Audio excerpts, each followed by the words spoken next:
Sallallahu ala Muhammad. Dikatakan bulan lebih baik daripada 1000 bulan. Itu yang pertama. Yang kedua, ada lagi kewajiban yang harus kita tunaikan. Di samping kita melaksanakan ibadah puasa Ramadan, wajib hukumnya.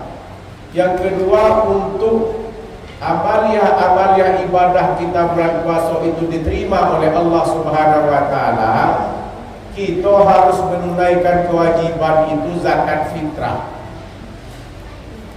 Diumumin oleh Pak Tomo, zakat fitrah RT 33 ini berkisar 25 orang. Ya, 25 orang. Baru belum panas. Di penghujung, jangan sampai kita lupa terhadap zakat fitrah. Syahrul Ramadan mu'allakun bainas sama'i wal ardh.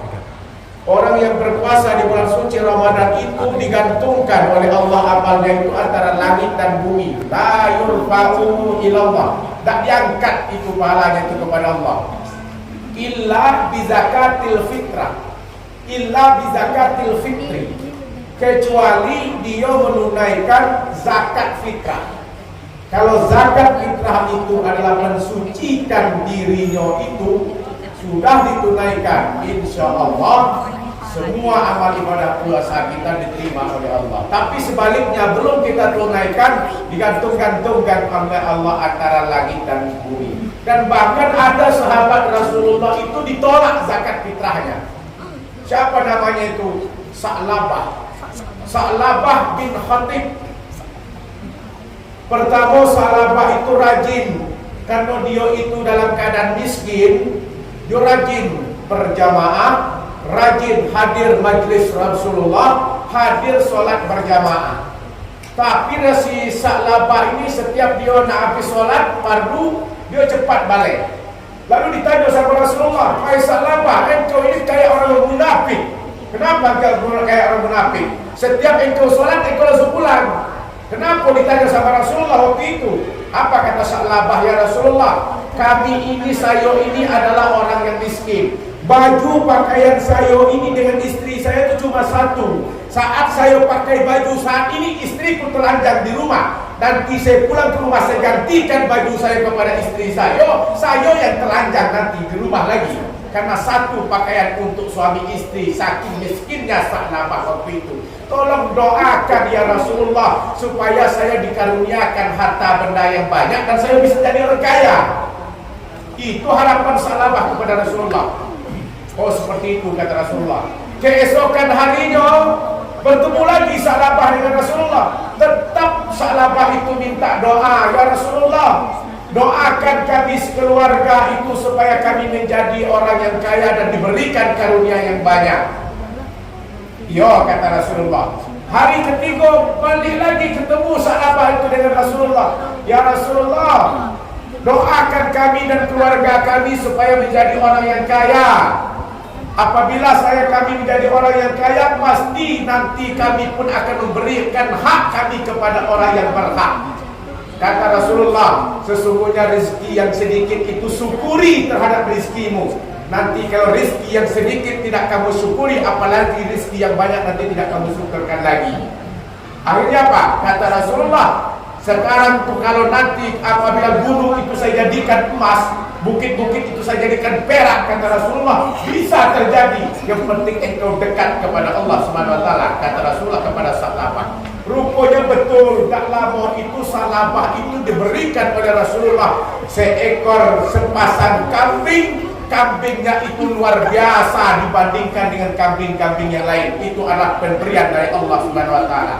Dapatlah si Sa'labah itu sepasang kambing yang luar biasa, cepat betul berkembang biaknya. Sehingga Sa'labah itu dengan kambing itu berkembang biak menjadi orang yang kaya. Setelah menjadi orang yang kaya, dia pindah ke suatu desa. Sampai desa-desa itu pun penuh kambing dengan Sa'labah punya.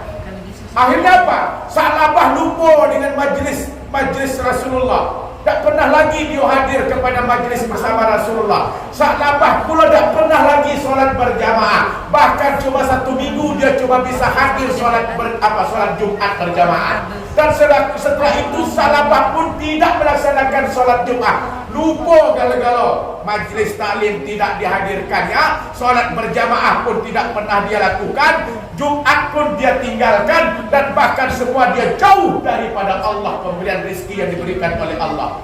Lalu di suatu ketika ingat Rasulullah kepada sahabat, waktu Rasulullah bersama sahabat, baru sahabat itu Rasulullah diingatkan, saya punya sahabat yang bernama Sa'labah. Kemana Sa'labah? Rupanya ada tetangga keluarga Sa'labah yang hadir bersama Rasulullah di saat itu. Apa kata saudara tetangga sama Rasulullah? Sahabat Sa'labah kata Rasulullah, ya Rasulullah, Sa'labah saat ini dialah sibuk sekarang.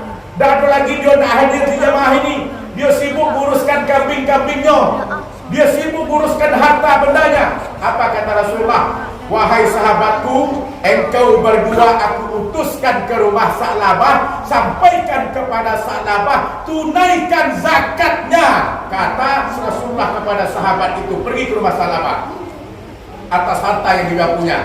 Berangkatlah dua sahabat ini ke rumah Rasulullah untuk memintakan zakat daripada Sa'labah. Apakah Sa'labah langsung membayar di saat itu? Tidak, kata Sa'labah, pulang engkau kepada Rasulullah, pulang ke rumah, saya tak akan membayarkan zakat. Akan aku berikan cuma upeti transportasi engkau pulang. Cuma kasih transportasi, baik upeti, baik kasih. Apa zakat dah tak ditunaikan. Ngadu bersama Rasulullah. Apa yang terjadi oleh sahabat dua orang utusan yang Rasulullah itu ngadu kepada Rasulullah. Apa kata Rasulullah? Celaka engkau wahai Sa'labah. Dulu engkau berjanji kepada Allah, saya apabila diberikan karunia itu, aku akan tunaikan kewajiban kepada orang yang berhak menerimanya. Setelah rezeki itu dia dapatkan, dia tak mau bayar zakat fitrah. Celaka kata Rasulullah. Setelah itu disampaikan kepada Sa'labah apa yang disampaikan oleh Rasulullah. Baru Sa'labah itu mengantarkan zakat ke hadapan Rasulullah. Lalu setelah Sa'labah mengatakan kepada Rasulullah, aku tunaikan zakatku kepada engkau ya Rasulullah. Rasulullah katakan, saya tak mau menerima zakatmu. Zakatmu ditolak oleh Allah Subhanahu wa taala. Sampai Rasulullah meninggal dunia pun zakat Sa'labah itu ditolak oleh Rasulullah sallallahu alaihi wasallam.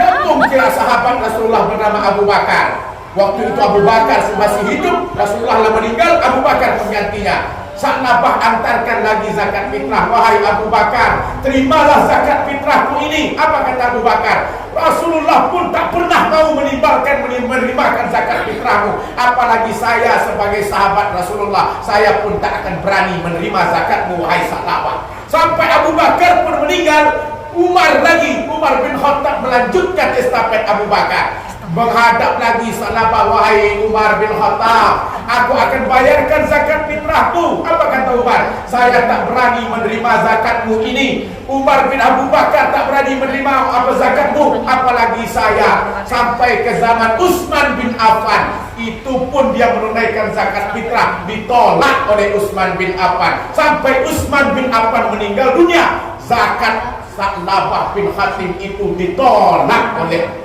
Rasulullah dan para sahabat itu semuanya. Itu kerasnya orang yang tidak menunaikan zakat fitrah, digantung-gantungkan oleh Allah amal kuasanya antara langit dan bumi, kecuali illa bizakatil fitri.